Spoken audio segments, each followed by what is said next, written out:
कहानियों के पिटारे में आई है नई कहानी जिंदा दिल मेढक। बच्चों, आप जानते हो जिंदा दिल किसे कहते हैं?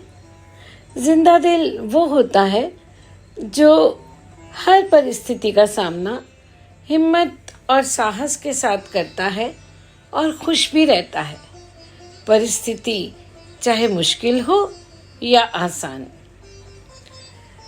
तो एक मेढक मजे से खा पीकर भारी भारी पत्थरों के बीच बैठा झपकियां ले रहा था। तभी एक लड़के ने चुपके से आकर उसे धर दबोचा। लड़के ने मेढक की पिछली टांग को धागे से बांधा और उसे कुदाते हुए अपने घर तक ले आया। मेढक ने टांग को झटका दे देकर छूटने का प्रयास किया, पर आजाद न हो पाया। इस कोशिश में उसकी टांग भी घायल हो गई। घर लाकर लड़के ने कांच के गिलास को उल्टा करके मेढक को ढक दिया। उसने गिलास के अंदर मुलायम घास और रुई की नरम नरम परत बिछा दी ताकि मेढक वहां आराम से रह सके। मेढक एक जीते जागते खिलौने की तरह शीशे के घर में कैद हो गया।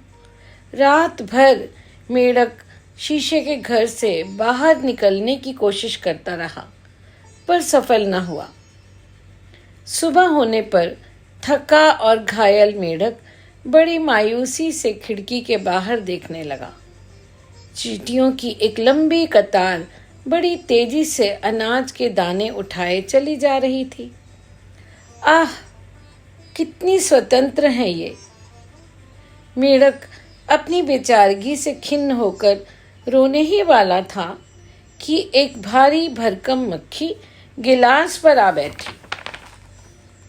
उसने मेढक को गौर से देखा। क्षण भर बाद उसने मेढक को एक टक घूरते हुए गिलास का चक्कर लगाया और जोर जोर से हंसने लगी। मेढक को चिढ़ाते हुए कहने लगी, उछल कूद करते करते फंस गए बच्चे फंदे में। फिर आवाज में मिश्री घोलते हुए बोली, कहिए टटर बाबू, कैसा लग रहा है आपको? मेढक अब तक संभल चुका था। बोला, बहुत अच्छा। सच पूछो तो बड़े आराम की जगह है। एक तो यहाँ सर्दी से बचाव है, दूसरे दुश्मनों का खतरा भी नहीं। यहाँ से बैठे बैठे मैं बाहर का नज़ारा भी देख सकता हूँ। खाने पीने की भी सुविधा है और सोने के लिए नरम नरम बिस्तर भी। मेरे इस शीश महल में तो राजसी ठाठ हैं। मुझे और क्या चाहिए? यह सुनकर मक्खी का मुंह उतर गया। उसने कहा, शाबाश, एक तो तुम्हारी टांग टूटी पड़ी है और कहते हो सुख चैन है। सुख चैन है ना? व्यंग से मक्खी ने कहा। मेढक ने उपेक्षा से कहा, ओह मेरी टांग! अरे खेल खेल में थोड़ी सी चोट लग गई, इसीलिए तो इस साफ सुथरे रोशनी वाले कमरे में बैठा हूं, ताकि तरह तरह की गंदी मक्खियां मेरे जख्म पर रोग के कीटाणु ना फैला सके। अपनी बुराई सुनकर मक्खी का मुंह फूल गया। गुस्से से भुनभुनाती हुई बोली, इस रईस के ठाठ तो देखो, टांग तो टूटी हुई है, ऊपर से अकड़ रहा है, हमें गंदा कहता है। बड़ा आया सफाई वाला। मक्खी गुस्से में न जाने और क्या क्या कहती। तभी उसे मकड़ धागे के सहारे छत से नीचे उतरती मकड़ी दिखाई दी। मकड़ी से बचने के लिए मक्खी अपनी जान बचाकर भागी और मकड़ी आकर गिलास की छत पर बैठ गई। मकड़ी मेढक पर हंसती या उसका मजाक बनाती, इससे पहले ही मेढक ने अपना सुर संभाला और टर्र टर्र का राग गाने लगा। ये शोर क्यों मचा रहे हो? ये संगीत किस लिए? मकड़ी ने पूछा। कोई खुशी का अवसर है क्या? बेशक, खुशियां ही खुशियां हैं। मेढक ने चहकते हुए कहा। मुझे आज ही कला जगत ने सम्मानित किया है। मुझे महान संगीतकार की उपाधि दी गई है और विशाल रंगमंच वाला यह पारदर्शी हॉल मुझे उपहार में मिला है। अच्छा अच्छा, समझ गई, मकड़ी ने जल भूनकर कहा। उसे मेढक के भाग्य से ईर्ष्या हो रही थी। लेकिन तुम्हारी टांग को क्या हो गया? यह हिलती क्यों नहीं? अब इस टांग के बारे में क्या बताऊं? जब मुझे महान संगीतकार का खिताब मिला तो सैकड़ों संगीत प्रेमियों ने मुझे बधाइयां देते हुए मेरी टांग को इतना हिलाया कि इसकी शामत आ गई। अभी इसका इलाज चल रहा है, शीघ्र ही फुर्ती से काम करने लगेगी। काश मुझे भी सर्वश्रेष्ठ बुनकरों वाला कोई इनाम मिला होता।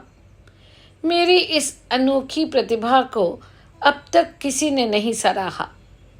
यह कहकर मकड़ी मुंह लटकाए मकर धागे के सहारे छत पर जा चढ़ी और बड़बड़ाते हुए नया धागा बुनने लगी। मेढक अफसोस से सिर हिलाते हुए सोचने लगा, ओह, ये मकड़ियाँ खुश रहना जानती ही नहीं। जो स्वतंत्रता इनके पास है उसका मूल्य तक नहीं समझती। मेढक ने खिड़की से बाहर देखा। करीब ही एक कनखजूरा खिड़की की चौखट पर जल्दी जल्दी चढ़ रहा था। उसकी फुर्तीली नन्ही नन्ही टांगें कल पुर्जों की तरह लग रही थी। मेढक को देखकर कनखजूरा ठिठक गया। उसे अपनी आंखों पर यकीन न हुआ। उसने हमदर्दी से अपना सिर हिलाया। मेढक उसकी नन्ही नन्ही फुर्तीली टांगों को टुकुर टुकुर निहारता रहा। उसकी आंखों से टप टप आंसू टपकने लगे। ओ प्रकृति माँ, कैसा अन्याय है तेरा। तू अपने एक बेटे को 40-40 टांगे देती है और दूसरे को इतनी कम कि एक टांग घायल होने पर भी वह अपाहिज हो जाता है। कनखजूरे ने दुखी मेढक के मन की बात जान ली। वह बोला, भैया, मेरे 40 पैर हैं, पर एक मामूली मुर्गी भी मुझे दौड़ में हरा सकती है। सच यह है कि प्रकृति माँ ने हम सबको अलग अलग बनाया है और मेढक भाई, हिम्मत और बहादुरी का मुकाबला तो हजार हजार टांगे भी नहीं कर सकती। आखिर तुम्हें रंज किस बात का है? धन्यवाद मेरे भाई, तुम्हारी नम्रता और सहानुभूति को मैं कभी नहीं भूलूंगा। मेढक ने भरे गले से कृतज्ञता प्रकट की। तुमने मेरा खोया हुआ विश्वास लौटाया है, मेरी कमजोर रगों में नए जीवन का संचार किया है। इतने में तेज हवा के कारण खिड़की जोर से गिलास से टकराई। कांच का गिलास गिरकर चकनाचूर हो गया। शीश महल में बंद मेढक ने खुली हवा में सांस ली। सारी ताकत समेटकर अपने घायल पैर के साथ उसने एक लंबी छलांग लगाई और पलक झपकते ही एक बड़े पत्थर के पीछे छिप गया। मेढक अब स्वतंत्र था। तो देखा बच्चों कि कैसे मेढक अपनी कठिन परिस्थिति में भी हिम्मत के साथ खुश होते हुए उसका सामना करता रहा और फिर प्रकृति ने भी उसका साथ दिया और वह आज़ाद हो गया। तो अगर हम हिम्मत से काम लेते हैं तो परिस्थितियां भी ठीक होते देर नहीं लगती।